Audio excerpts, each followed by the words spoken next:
She has been called a seductress, a temptress, a witch who used her body to bewitch Roman generals and nearly destroyed the greatest empire the world had ever seen.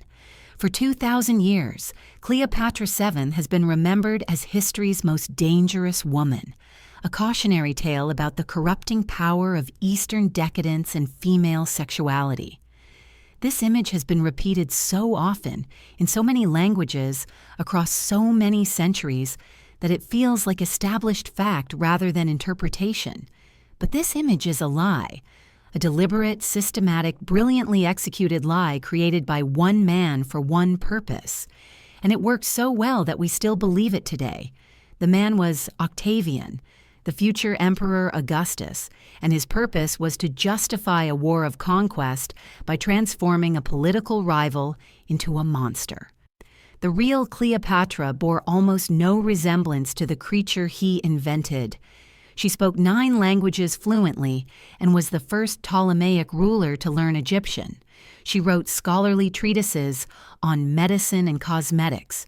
She debated philosophy with the greatest minds of Alexandria and managed the economy of the wealthiest kingdom in the Mediterranean. Ancient sources that actually met her emphasize not her beauty but her intelligence, not her sexuality but her voice and her presence. The Romans who knew her personally, Julius Caesar, Mark Antony, were not fools enslaved by lust, but strategic thinkers who recognized a valuable ally. But none of this mattered to Octavian. He needed a villain, and he built one so effectively that his propaganda has outlasted his empire by 15 centuries. Before we dismantle the lies and reveal the woman they were designed to hide, we need to understand how Roman propaganda actually worked and why Octavian was so desperate to destroy Cleopatra's reputation. If you find stories of historical manipulation and hidden truths compelling, consider subscribing to join us as we expose more of the lies that shaped our world. The Roman Republic had no mass media in the modern sense, no newspapers or television or internet through which messages could be broadcast to millions simultaneously. But it had something equally effective, a sophisticated system of oral communication, public performance, and symbolic imagery that could shape opinion across the entire Mediterranean world. Orators delivered speeches in the forum that were transcribed and circulated as written texts. Poets composed verses that were recited at dinner parties and public gatherings, memorized and repeated until they became common knowledge. Coins carried images and slogans into every marketplace and every pocket, constant reminders of political messages that accumulated power through sheer repetition. Triumphal processions displayed conquered enemies and captured treasures through the streets of Rome, teaching the populace who to celebrate and who to despise. Octavian understood this system better than anyone of his generation, and he used every element of it to construct an image of Cleopatra that would justify his war and secure his power. The propaganda campaign began in earnest around 34 BC, when the alliance between Octavian and Mark Antony was collapsing into open hostility. The two men had divided the Roman world between them after defeating Caesar's assassins, with Octavian controlling the west and Antony controlling the east. For nearly a decade, they had maintained an uneasy partnership, but by the mid-30s, their rivalry had become irreconcilable. Antony had married Octavian's sister Octavia as a political alliance, but he had also maintained his relationship with Cleopatra and fathered 3 children with her. In 34 BC, Antony staged the Donations of Alexandria, a ceremony in which he distributed eastern territories to Cleopatra and her children, and proclaimed Caesarion as the legitimate son of Julius Caesar. This was a direct challenge to Octavian, who had built his entire political identity on being Caesar's adopted son and heir. If Caesarion was recognized as Caesar's biological son, Octavian's claim to the name and legacy of Caesar would be undermined. The conflict was now personal as well as political, and Octavian responded with the full force of his propaganda machine. In 32 BC, Octavian took a step that shocked even his supporters. He claimed to have obtained Mark Antony's will and read it aloud to the Roman Senate. The will allegedly contained provisions that would horrify any Roman patriot. Antony requested burial in Alexandria beside Cleopatra rather than in Rome. He bequeathed Roman territories to Cleopatra's children, and he acknowledged Caesarion as the true son of Julius Caesar. The senators erupted in outrage, and the Roman people were primed for war against the Egyptian queen, who had corrupted their general. But historians have long questioned whether this will was genuine, whether Octavian read it accurately, or whether he forged or altered it to achieve exactly this effect. Wills were supposed to be kept sealed in the Temple of Vesta and opened only after death, so Octavian's mere possession of the document was itself suspicious. Whether authentic or fabricated, the will served its purpose perfectly. It gave Romans a reason to hate Cleopatra and a justification for the war that Octavian wanted. The first and most important element of the campaign was to make the war about Cleopatra rather than Antony. Roman law prohibited wars against Roman citizens, and Antony was still technically a citizen despite his long absence from Rome and his foreign entanglements. But there was no such prohibition against wars with foreign monarchs, and Cleopatra was conveniently available to serve as the official enemy. Octavian therefore directed all of his rhetorical fire at the Egyptian queen, portraying her as the real power behind Antony, the puppet master who controlled the once great general through sorcery and sex. This framing allowed Octavian to wage what was essentially a civil war while maintaining the legal fiction that he was defending Rome against foreign aggression. It also allowed him to avoid directly attacking Antony's dignity and reputation, which might have alienated Antony's remaining supporters in Rome. Antony was not a traitor. He was a victim, a good Roman who had been corrupted by an evil foreign woman. The enemy was not Roman at all. The enemy was Cleopatra. The specific accusations that Octavian leveled against Cleopatra reveal the anxieties and prejudices of Roman society, which he exploited with surgical precision. She was accused of practicing magic and sorcery, using potions and spells to enslave Antony's will and bend him to her purposes.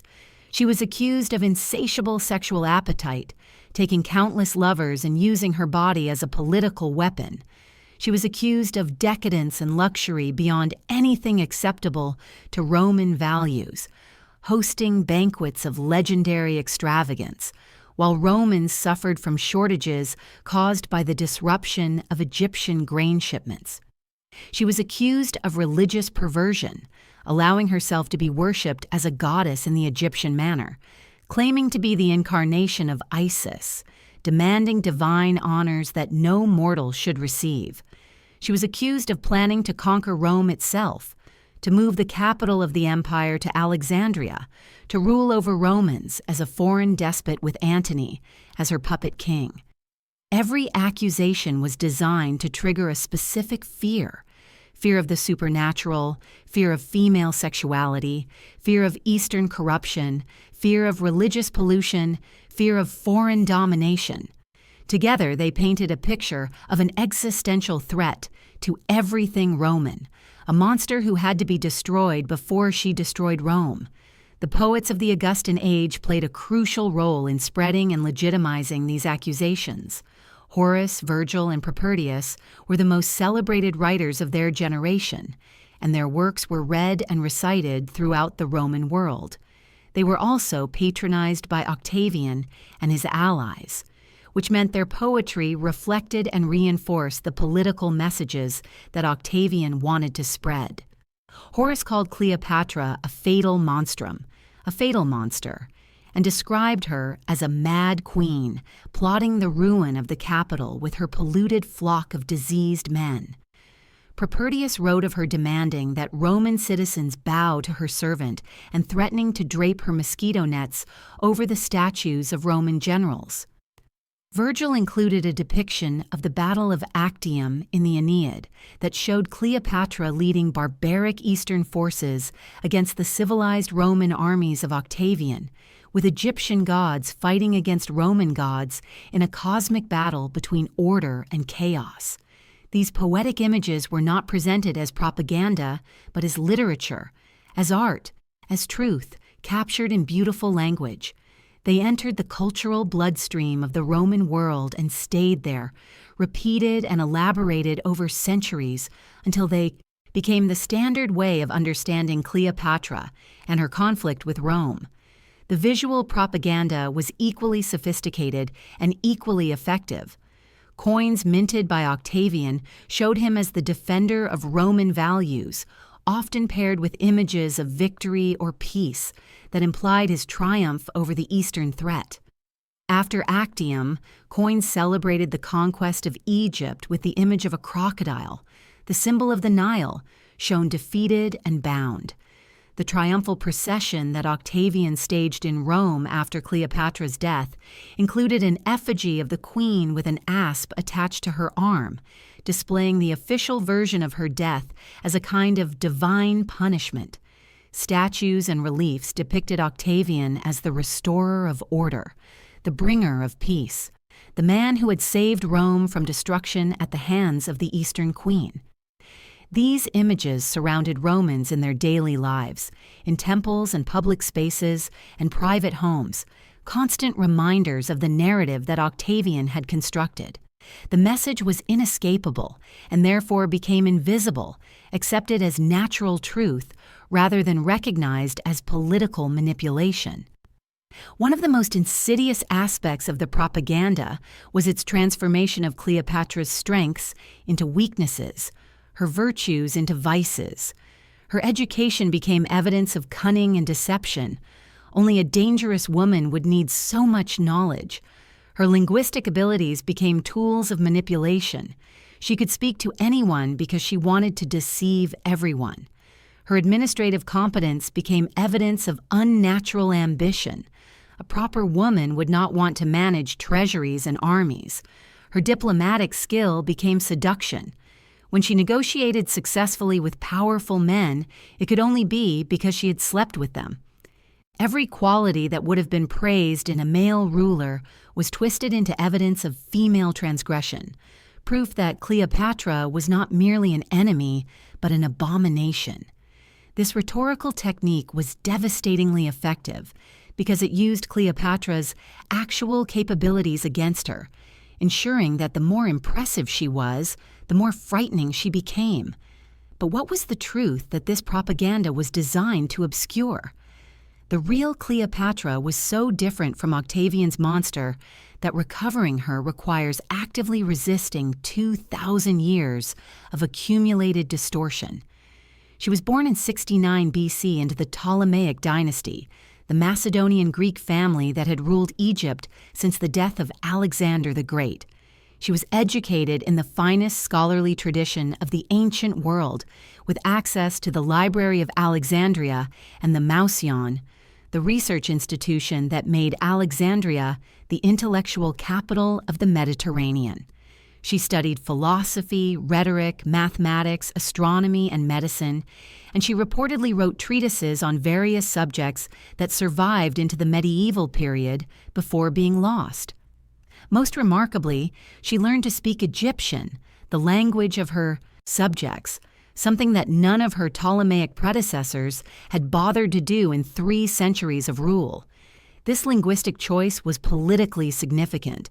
It meant she could communicate directly with the Egyptian priests and people, without interpreters, building a connection to her kingdom that earlier Ptolemies had never achieved. The ancient sources that describe Cleopatra from direct knowledge or from accounts close to her own time emphasize her intelligence rather than her beauty. Plutarch, writing about a century after her death, noted that her beauty was not altogether incomparable, not the kind that would strike those who saw her. Instead, he emphasized the charm of her conversation, the character that pervaded everything she said, the sweetness of her voice that was like an instrument of many strings. She could turn her tongue to whatever language she pleased, he wrote, and she rarely needed an interpreter when meeting with foreign delegations. Cassius Dio, another ancient historian, similarly emphasized her intelligence and her ability to captivate through conversation rather than appearance. These descriptions come from sources that were generally hostile to Cleopatra and had no reason to downplay her physical attractiveness if it had been her primary asset. The fact that they emphasize her mind over her body tells us something important about how she actually impressed those who knew her. Her relationships with Julius Caesar and Mark Antony have been characterized by Roman propaganda as seductions, as if these two hardened military commanders were helpless boys who could not resist a beautiful woman. This characterization is absurd on its face and becomes more absurd under examination. Caesar was 52 years old when he met Cleopatra, a veteran of decades of military campaigns and political intrigues, a man who had seen and done everything the ancient world had to offer. The idea that he was bewitched by a 21-year-old girl insults his intelligence and ignores the strategic logic of their alliance. Cleopatra controlled Egypt, which meant she controlled the grain supply that fed Rome and the wealth that could finance Caesar's military ambitions. An alliance with her made perfect political sense, regardless of any personal attraction that may have developed. Similarly, Antony was one of the most experienced generals in Roman history, a man who had served under Caesar and proven himself in multiple campaigns. His alliance with Cleopatra gave him access to Egyptian resources that he needed for his planned invasion of Parthia, the great Eastern Empire that had humiliated Rome by destroying the legions of Crassus. Both men were strategic thinkers who recognized Cleopatra's value as an ally, and both men maintained that alliance because it served their interests. The seduction narrative strips them of agency and intelligence in order to make Cleopatra into a monster. The propaganda also obscured the genuine threat that Cleopatra posed to Octavian, not a military or magical threat, but a political and dynastic one. Cleopatra's son, Caesarion, was the biological child of Julius Caesar, and if that relationship was acknowledged, Caesarion had a claim to Caesar's legacy that Octavian could not match. Octavian was Caesar's adopted son, his heir by legal designation, but not by blood. In a world where bloodlines mattered, where legitimacy was often measured by descent, the existence of a biological son was a permanent challenge to Octavian's position. Cleopatra's donations of Alexandria made this challenge explicit by proclaiming Caesarion as king of kings and co-ruler of Egypt, essentially declaring him Caesar's true heir in the East. Octavian's propaganda was designed to delegitimize this claim by delegitimizing Cleopatra herself. If she was a monster, a witch, a lying seductress, then her assertions about Caesarion's paternity could be dismissed as fraud. If she was corrupted and corrupting, then anything associated with her was tainted, including the boy she claimed was Caesar's son. The propaganda was not just about justifying war. It was about securing Octavian's dynasty by eliminating the alternative. The gendered nature of the propaganda reveals another layer of its purpose and its appeal. Roman society was deeply patriarchal, with strict expectations about how women should behave and what roles they should occupy. Women were supposed to be modest, chaste, domestic, subordinate to male authority. Cleopatra violated every one of these expectations simply by ruling as a sovereign monarch, commanding armies, controlling treasury, negotiating with foreign powers as an equal. The propaganda transformed this political threat into a sexual one, recasting her power as seduction and her authority as witchcraft. This transformation made the threat easier to understand within Roman categories and easier to condemn within Roman values.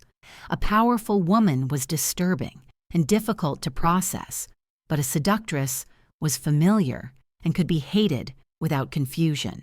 The propaganda allowed Romans to oppose Cleopatra without confronting the deeper questions about female capability that her reign might otherwise have raised. It contained the threat by redefining it, transforming a political challenge into a moral failing. The success of Octavian's propaganda can be measured by its longevity. 2,000 years after his death, we still see Cleopatra largely as he wanted us to see her, as a seductress, a temptress, a dangerous woman who used her sexuality to manipulate men. Hollywood films from the silent era through Elizabeth Taylor's 1963 epic have emphasized her beauty and her romantic relationships while minimizing her intelligence and political skill. Popular culture imagines her in terms of her love affairs rather than her reign, her appearance rather than her accomplishments. Even people who know nothing else about ancient history know that Cleopatra seduced Caesar, Antony, because that story has been told so many times that it has become common knowledge. The propaganda has become invisible, accepted as simple truth rather than recognized as a political construction, designed to serve the interests of a specific man at a specific moment in history. The medieval and Renaissance periods perpetuated and elaborated the Roman propaganda, adding new layers of moral condemnation that reflected Christian values about female sexuality and proper womanly behavior. Dante placed Cleopatra in the second circle of hell in his Inferno, among the lustful blown eternally by violent winds as punishment for allowing passion to override reason. Boccaccio included her in his collection of famous women, but presented her primarily as an example of how lust destroys kingdoms and ruins lives.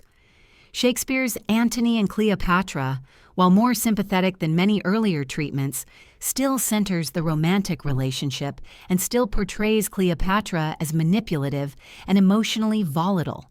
Each generation received the propaganda from the previous one and passed it on to the next, often adding embellishments that made Cleopatra even more dangerous and more sexual than the Roman sources had originally claimed.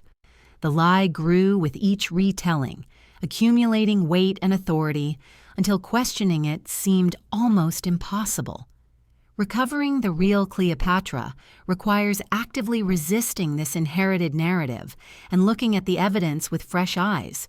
She ruled Egypt for 21 years, from age 18 to 39, maintaining her kingdom's independence in an era when Rome was swallowing every other Mediterranean state. She survived civil wars against her siblings, forged alliances with the two most powerful men in Rome, and built her kingdom's wealth and influence despite the constant threat of Roman annexation. She was a patron of scholars and priests, a builder of temples, a competent administrator who managed Egypt's complex economy and maintained the loyalty of her diverse population. She was a mother who fought to secure her children's futures, sending Caesarion to safety when Alexandria fell and trying to negotiate terms that would protect her younger children from Octavian's vengeance.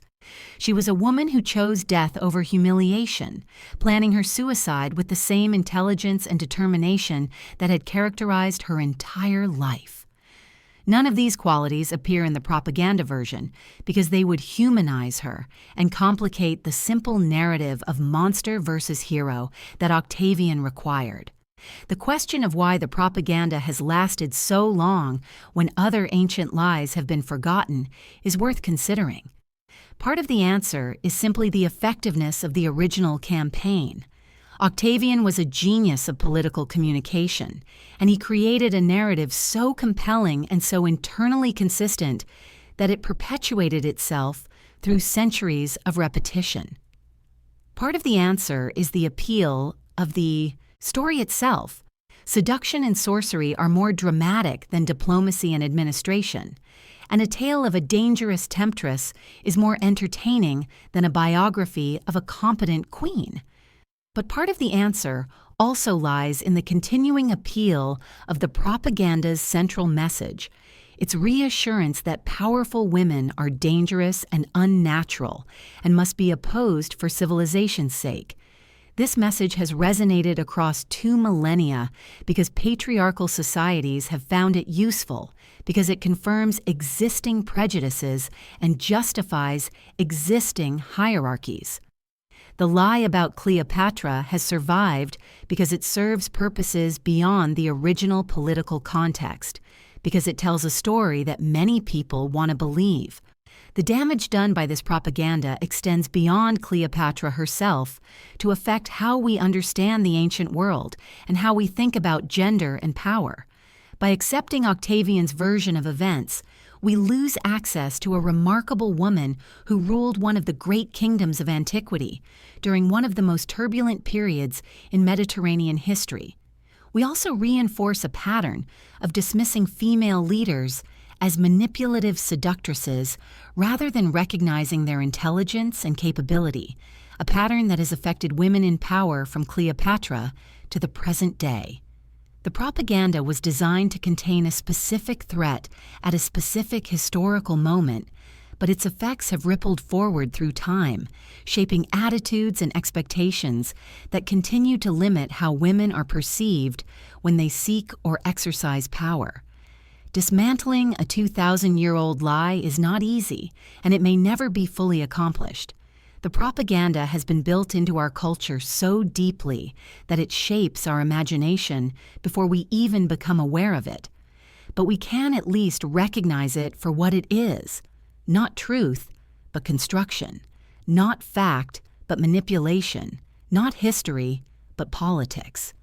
We can look at the ancient sources critically, noting their biases and their purposes, reading against the grain to find the woman buried beneath the monster. We can appreciate Cleopatra's actual accomplishments rather than reducing her to her romantic relationships, seeing her as a ruler who held power for over 2 decades rather than a seductress who held men for brief moments of passion.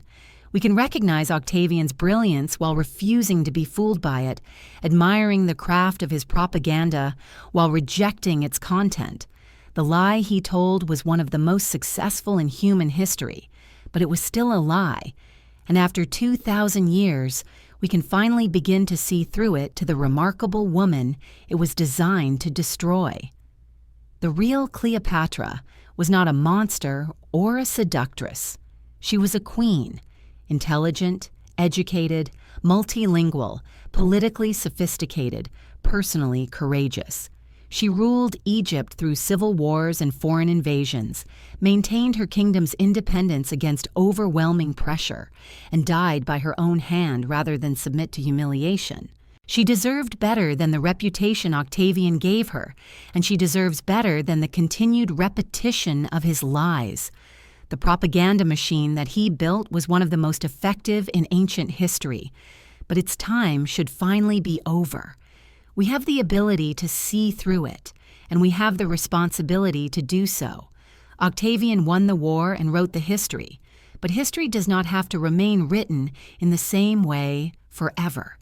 We can read the sources critically, question the narratives we have inherited, and recover the woman who was buried beneath 2 millennia of lies. 2,000 years is long enough to believe a lie. It is time to see Cleopatra as she really was, not through Roman eyes, but through the evidence that survives despite their best efforts to destroy it. The propaganda machine was powerful, but truth is patient. And eventually, even the most successful lies can be exposed for what they always were: